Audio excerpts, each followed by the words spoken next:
আওয়ামী লীগের সব রকম কর্মকাণ্ড নিষিদ্ধ করে প্রজ্ঞাপন জারি করেছে বাংলাদেশের অন্তর্বর্তীকালীন সরকার। এ নিয়ে নিজেদের অবস্থান সম্পর্কে ধারণা দিল মার্কিন যুক্তরাষ্ট্রের পররাষ্ট্র দপ্তর।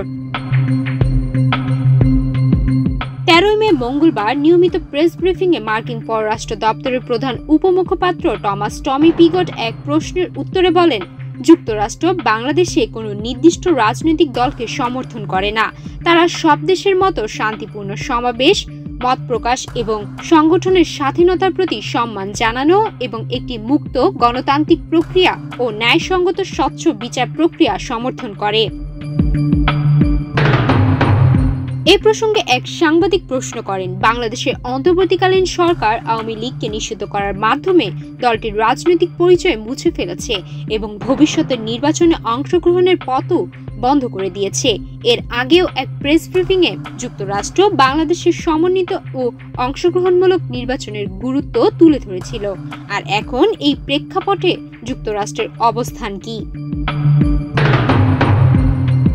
উত্তরে পিগট বলেন, আমরা জানি যে অন্তর্বর্তীকালীন সরকার আওয়ামী লীগকে সব ধরনের রাজনৈতিক কার্যক্রম থেকে নিষিদ্ধ করেছে যতক্ষণ না দলটির বিরুদ্ধে বিশেষ ট্রাইব্যুনালের রায় আসে।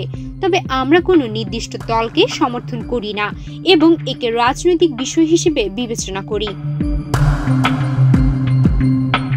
এছাড়া এক প্রশ্নে সাংবাদিক দাবি করেন, বাংলাদেশের অন্তর্বর্তীকালীন সরকার উগ্র মতাদর্শ ও সন্ত্রাসবাদ উস্কে দিচ্ছে এবং এক উপদেষ্টা লংকরি তাইয়েবা সন্ত্রাসী গোষ্ঠীর সঙ্গে বৈঠক করেছেন। এমনকি কাশ্মীর ইস্যুতে সহিংসতা উস্কে দেওয়া নেতাদের সমর্থনও বাড়ছে।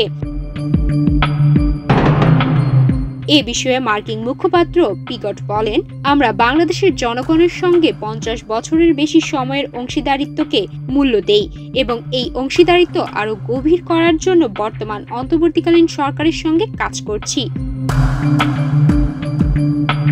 মার্কিন পররাষ্ট্র দপ্তর এর আগেও বাংলাদেশে মুক্ত গণতান্ত্রিক নির্বাচন এবং সবার জন্য ন্যায়সঙ্গত বিচার প্রক্রিয়ার গুরুত্ব ব্যক্ত করেছিলেন।